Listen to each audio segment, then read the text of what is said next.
welcome to the fifth in a series of videos where we break down our annual State of Selling to Schools report to help guide you through some of our insights and what they might mean for your business.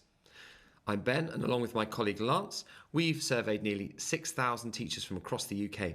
The result is a free downloadable 40-page report that combines insights into schools' problems and priorities for the year ahead and highlights comparisons with previous surveys. Our deep analysis draws new conclusions about selling to schools, all to help you shape your marketing strategy, solve schools' problems, and make more sales. This video focuses on Chapter 5 of the report, EdTech in schools. We asked teachers to what extent do you feel your establishment embraces new developments in EdTech, and in which areas of your role do you find EdTech most beneficial? So Lance, as a former e-mentor, what can you tell us about EdTech? Yeah, so in that role, I would support colleagues in their development and their use of EdTech. So initially it was within my own faculty, but then it became across schools. And we do one-to-one support as well as like running workshops and demos. So I got to work alongside a range of different teachers when it came to their use of EdTech. You know, the ones that were innovating years ahead, the early adopters, and then the ones that were just a bit more unsure about using it, and some that were just outright skeptical as well. Right. So it was quite an interesting experience. But yeah, if we look at EdTech through the lens of like the innovation of how any technological innovation is adopted, then those people that were years ahead were thinking about these things way before lockdown learning became a thing during the pandemic. You know, when people started having to upskill, those teachers that were unsure and skeptical, now they needed to use it. So they were going online, having Zoom calls, getting involved with different methods of online learning like Nearpod, Pear Deck, you name it. Pretty much every app people had to get involved with. So we had those more reluctant users were kind of forced across that innovation. Yeah, I mean, I wouldn't call myself a reluctant user, but I certainly had to, as a singing teacher, had to really embrace Zoom, for instance, for my singing lessons. In fact, one of my best finds was a website that did sight reading exercises, and I was able to incorporate that into my live teaching once the pandemic once we were back to live teaching. So that was really beneficial to me from that point of view. Yeah, and I feel like every teacher has a similar kind of story from that period of the last few years, where they've had to like engage in something new and actually found a huge benefit from it. And we know from Bessa's lessons from lockdown learning that some of the data supports this as well. We had over 80% of secondary school teachers and over 50% of primary school teachers were directing their students to online learning platforms during the pandemic. I guess the number was lower in primary schools because parents kind of had to have more involvement in that age group, whereas the students could be more independent in secondary school. Yeah, it come down to you're confident as a parent as leaving your child alone with the device, and then the students themselves their own familiarity with the tools and the software. Great. So we asked teachers to what extent they felt their establishment embraces new developments in EdTech, and what did our survey kind of give us? Well, it was very positive actually in terms of how far their establishment is embracing EdTech. Really positive when we look at the data. And the line on the graph that will hopefully be shown on screen right now, it shows a similar pattern to the adoption of new innovation models. Although it's worth pointing out, we were asking teachers about how much their establishment was embracing it, not themselves, and that model's about individuals. But it's a very similar thing. You could have an innovative teacher who thinks their establishment's a little further behind, or vice versa. But I think people are mostly quite honestly talking about where things are at. So if we look at the data and we look at the numbers, for the high bracket, scores of 8 to 10, 30.4% scored it pretty positive. That's almost a third. We might consider those people to be from the adoption model, innovators, early adopters. The middle bracket, scores of 4 to 7, that was 55.9%. That's quite a big chunk. Yeah, a huge number, over half there, and that would be like the early and late majority of people getting involved. And then the low bracket scores of 1 to 3, that was only 13.8%. So maybe the latecomers, those people that are a little bit more reluctant, still not. How does that average out? I think that averages out at 6.2 overall. Okay, so definitely in the upper positive trend. And what does this mean? Well, the three things it means is that schools and educators, one, are ripe for adopting new EdTech. They said they want to embrace it. Teachers are more likely to engage with marketing around that because they're keen to upskill in that area. And decision makers are more likely to approve it because they've gone through that experience, they've seen the impacts that it can have. And if we dig into that data a little bit deeper, what else can we find out about this? Well, there's a lot of data, and what we'll look at here is, again, we're looking at the scores 1 to 10 of embracing new developments in EdTech. We've looked in previous videos at the three kind of pupil-facing groups, the senior leaders, the middle leaders, and the teachers, and those teachers kind of are split between class teachers and subject teachers. Class teachers being kind of more in the primary school realm, subject teachers more in the secondary school, and that last group, the teachers, had a more kind of classroom-based view of EdTech. So there's a slightly lower score though, out of 10, slightly lower than average. There's 5.9 out of 10 was their average for that group. Middle leaders, a similar average. They just pushed up to 6.0, 6.0. Both groups having a dip at 6, so they went up to kind of started low, went up to 5, and then kind of dipped at 6, and then peaked at 7 before dropping off again in the higher numbers. So that's quite interesting to see that kind of shape of the graph as it kind of dips at 6. Senior leaders, however, have a more whole school approach. So they're looking at rollouts and trials and kind of looking more at the infrastructure of the day-to-day running of the school. And theirs was in line with the average. So there was a 6.2 overall, with a higher peak. So around 18% of senior leaders scored 7 or 8 out of 10, and there was no dip at 6. So you can see it when senior leaders are added to the graph. You can see that kind of rides over that dip that we have in the middle leaders and teachers. So that's quite interesting to look at. And of course, they've got probably a much better perspective about what's going across the whole school, whereas some teachers in their department, particularly a bigger school, might have no idea what teachers in the school are doing the last school I taught at as a classroom, the campus was so spread, it was very difficult to know sometimes in what other areas were doing. We also looked at primary and secondary school splits, and it's a little bit binary, but that's kind of the two main age groups that we're looking at, and their averages were marginally below 6.2. It's interesting that primaries peak higher than secondaries in their embracing of EdTech. Considering the BESA study. But I guess we're now thinking about, this survey was done in early 2023, so we're back in the classroom.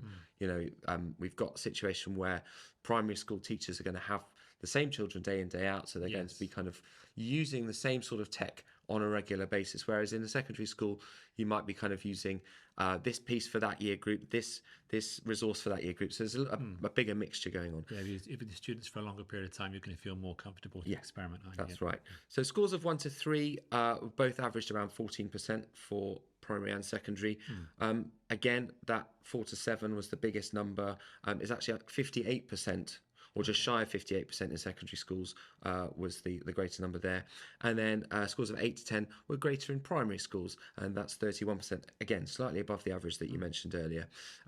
So, and again, that thinks about the parental buy-in as well, and we'll kind of talk a bit more about that as we go. So we've looked at how well schools embrace, or educators feel their school embraces EdTech. Let's move on to the next question, which is which areas of their role teachers find EdTech to be most beneficial? So this is a great question because we get to break EdTech down into categories and types, so we can dig a little bit deeper into what's really going on. So we really saw the ones at the top. We showed the popularity of certain categories and the potential for growth perhaps for other areas. So EdTech is really versatile. Quite often, one EdTech tool will be able to perform a range of functions. You do get some things that do just one thing, but most EdTech tools these days are quite versatile and do lots of different things. And if you think about how they've evolved over the years from being something that perhaps we just substituted something you would have done by hand with a digital tool, like a word processing doc, for instance, to augmenting things. That's maybe the extra tools you've got and features in Word where you can spell check and things like that. To now we've got technology which is modifying or even redefining what's possible with learning. I mean, something that's been in the news a lot this year, is AI, and especially the program ChatGPT, and that's an example of redefinition in terms of what's possible with EdTech. And people are a little bit worried and concerned about it to begin with, but I think now they're recognizing it's not just something that students can use to potentially help with preparation for essays and exams and stuff like that, but it's also things that teachers can use to plan courses, to structure content, to write that difficult email in a more easy way. Well, actually, I was speaking to a head teacher recently, and they said that they had to write a policy for their school. I can't remember what it was about, but they were just lacking a bit of inspiration on a Sunday evening just before school the next day, and so they turned to ChatGPT and had the framework of a new policy in seconds, which is amazing. And just going back to your point about embracing it, there was a news story recently where New York district had banned the use of ChatGPT, but then have kind of reversed that ban and kind of looking at it in a more proactive way. And I think that's been a big like trend in the conversation, going from one of like initial fear, oh my gosh, what can this new tool do, to actually what can it also make possible? How can it make, maybe even improve teacher workload? We'll see as things develop. But if we come back to the categories that we looked at, first of all, we looked at two main areas of EdTech. First of all, there's the kind of practical EdTech, and then there's the pedagogical EdTech. So, and there were things that would have fallen into both categories, but that's how we chose to sort of separate it out. Now, with the practical types of EdTech, we had our top three responses were for number one, which was the most popular type of EdTech across all categories, was communication. So we had 41.6% of respondents selecting that as being one of the most beneficial forms of EdTech. For learning management systems, LMSs, it was 35.9%, and for attendance EdTech, it was 30.6%. So those are the top three more practical things. When it comes to pedagogical EdTech, things that maybe are more about the learning itself in the classroom, formative and summative assessment tools were the most popular with 31.5%. Tell me about formative and summative assessment. What's that?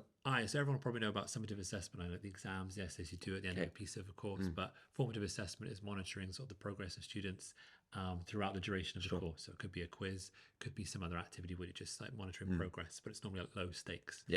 And then the second most popular was independent study and revision tools, which were 30.7%, and then lesson planning 27%. Again, like we said, these are not hard categories. Quite often an EdTech tool could fit into several of these areas, but they're worth really thinking about in terms of how teachers understand what your EdTech tool does. So even if it's really versatile, how are you speaking to them about what are the practical and the pedagogical impacts your particular tool could have, and the data is really useful as well for looking into this. I know you've explored that. So in the practical area, we're looking at the whole school admin. Senior leaders come top on those things. So they were the highest of the three for collaboration, attendance, communications, though IT and office support staff came higher in those two. Assessment, learning management systems, reporting, timetabling, and general admin. They were highest on those things. School infrastructure, day-to-day running of the school. It's not a surprise that those are the people that you should go to if that's where your resource kind of lies. Pedagogical, middle leaders came top in two areas. We had flipped classrooms and independent study. Now, I have been a singing teacher for several years. Flipped classroom is quite new to me.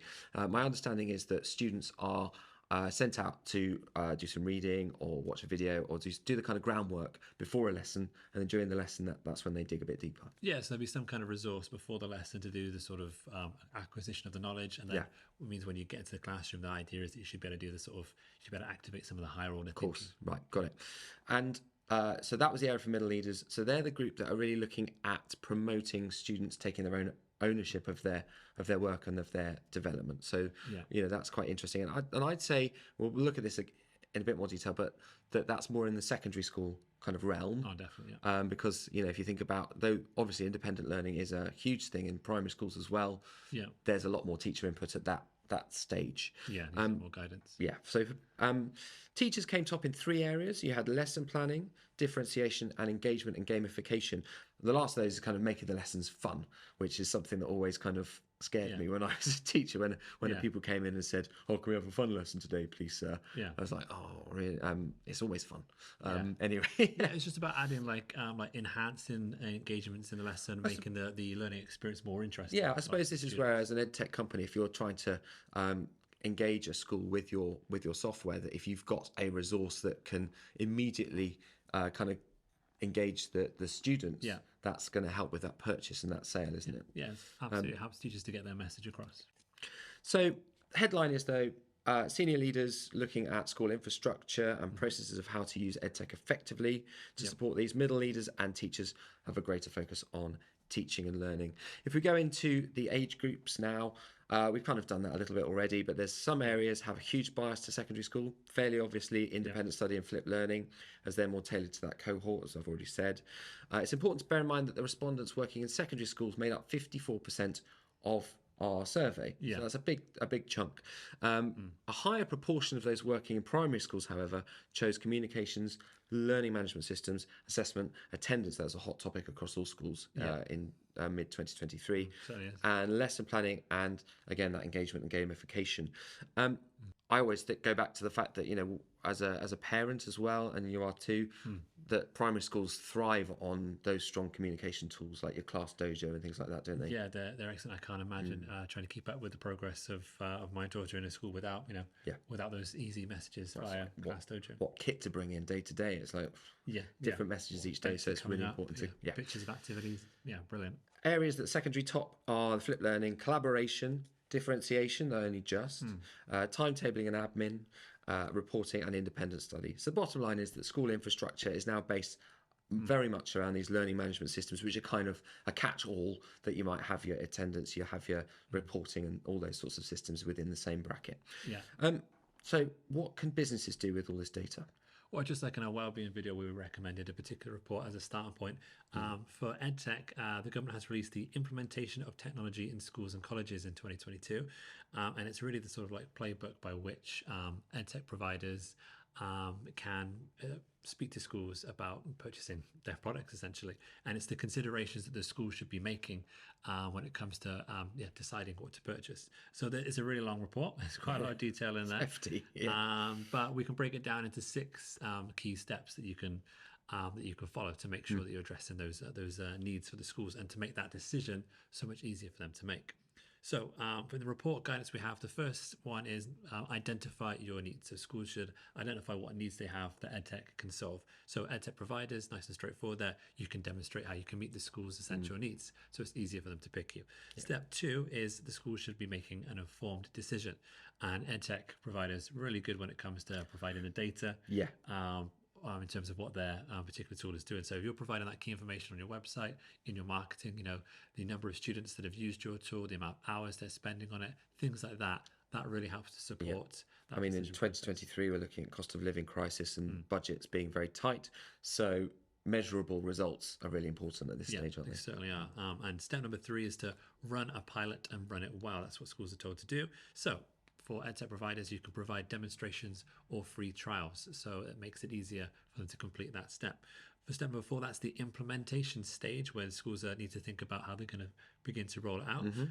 And for this, providers could be thinking about how they can make their options scalable. So how can you make it so that perhaps they can get a class on board at first and then maybe a department and scale up so the schools know that as they're getting into it, they can scale up and they can also take the steps in the appropriate way.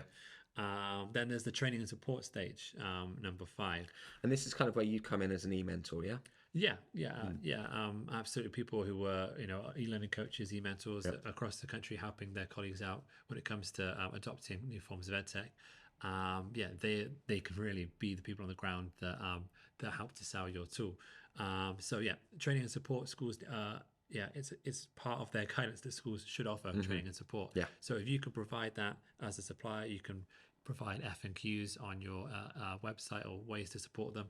But the other thing is to target those key people in the schools that are going to help evangelize about your tool. I remember for me personally, there were a number of workshops that I ran on things such as Quizlets, where I was so impressed by what it could do for my students that I really wanted other teachers in the school to experience that same sort of joy about the impact that it can have. So if you can get those teachers, those roles in the school involved, then they're going to do a lot of the training and support for you. That's a part of building a relationship as well, isn't it? Yeah, certainly, yes. And then the final step, we'd say, would be monitoring use and effectiveness. So all schools need to take a targeted approach to how they're using EdTech and need to be able to say that this was worthwhile, the investment. So that's making sure it's easy for them to extract usage data, monitor progress and things like that from your tool, and making sure that each of these 6 steps is clear in your communications to schools so you can make that decision process of, can I justify purchasing this EdTech for my school, for my department? So much easier. Today, we've delved into how educators feel their establishments embrace EdTech and the benefits it can present. Next time, we'll unpack how schools' purchasing plans have changed over the last year or so. Of course, our software campus comes with all of our data and insights baked in, so you can really focus in on the views that impact your targeted campaigns when making your Santa Schools decisions. Check out our website to see how you can get in touch with our team today. From the 2 of us, goodbye for now.